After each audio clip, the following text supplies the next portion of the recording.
And honestly, it's really a rare treat to be able to cook with someone that's so like-minded and show the same kind of black excellence in a way, in a tier that we really want to do it.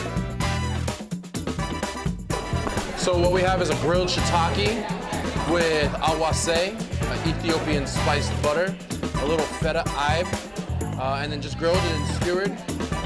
Poppable, delicious, spicy, umami, and all the African way.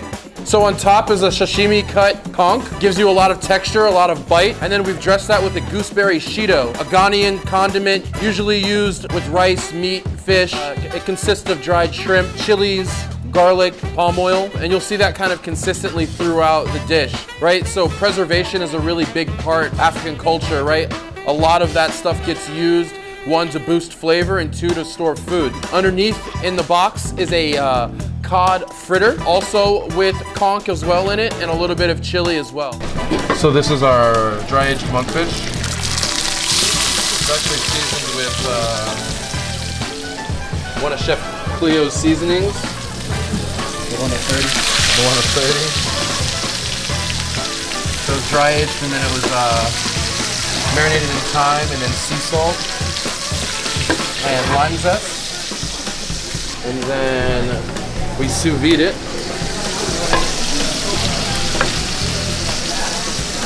Sous vide it, and then now we're gonna roast it in the wood oven.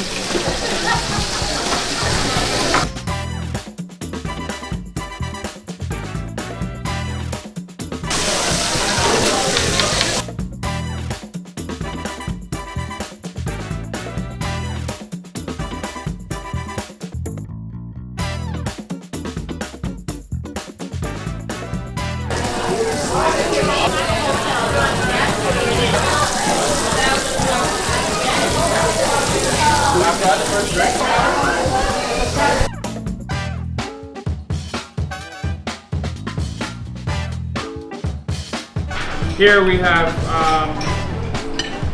made with the sweet potatoes and the spices, but also on top we boil plantains and turmeric, and then we cook down some coconut water and added in some anchoor, which is a pulverized mango powder, and then folded in some parsley, and that completes our dish. Oh, and some chocolate on top, cocoa nibs. Alrighty. So.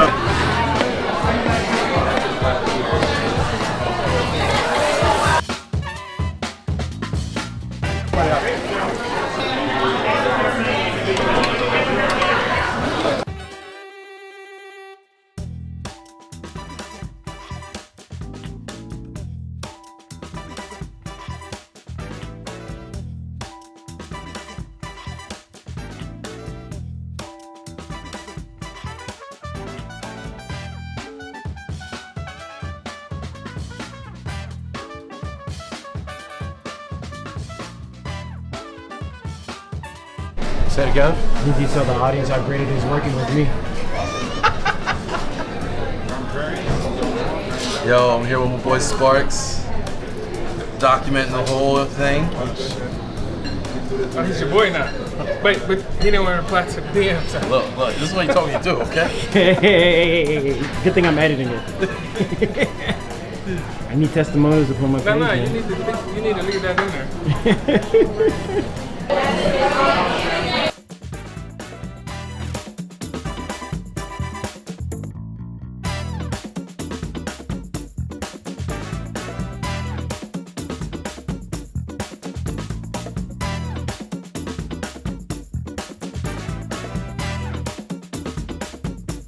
So what we have here, guys, this is called crane crane. It's a Sierra Leonean dish, usually made with jute leaves or sweet potato leaves. What happens is when you actually boil it, it starts to get a real mucusy kind of. That's not the most attractive thing to say, but it's actually a really important texture. Same like okra, same everything that goes in gumbo. It actually really helps. It really helps bind the broth or the soup that it makes. It's actually it's like a real pleasure in African cuisine to have that texture. You'll see it a lot with what Chef Cleo said with like swallow food, right? You're able to pick it up and it really helps bind. This is, so this is actually, we can't really get crane here. or traditional crane, it's hard to get. So what we substituted with was okra and nettles. Nettles is a wild, basically a wild weed that grows. We got this locally. It's actually poisonous before you cook it. After you cook it, it's actually really good. It helps kind of purify the blood. Has a lot of medicinal purposes. This has been done with roasted shallots, Scotch bonnet peppers, a really, really strong broth. And then the monkfish on top is and palm oil as well. The monkfish on top is usually shrimp or crab or some sort of seafood is usually stewed in there. I didn't want to put shellfish necessarily in this one, but mimic it. So we used monkfish, which has the texture of lobster. They actually call it poor man's lobster. And then we also have a little bit of brisket as well in there. A lot of African food always ends up being like a lot of surf and turf, right? Usually a lot of cow parts or pig parts or goat parts, along with shellfish or other fish. So, enjoy. Absolutely. And then also, I'm so sorry, very traditionally, there's always jollof rice, right? In the matter of whatever the culture.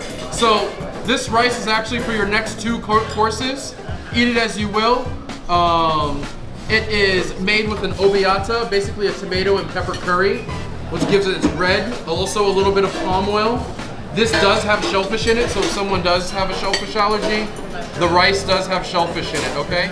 You need a videographer, especially when it comes to food. And you're looking for some sort of black excellence, and someone else ain't available, call Sparks, alright? If you need a videographer, you should definitely contact Sparks.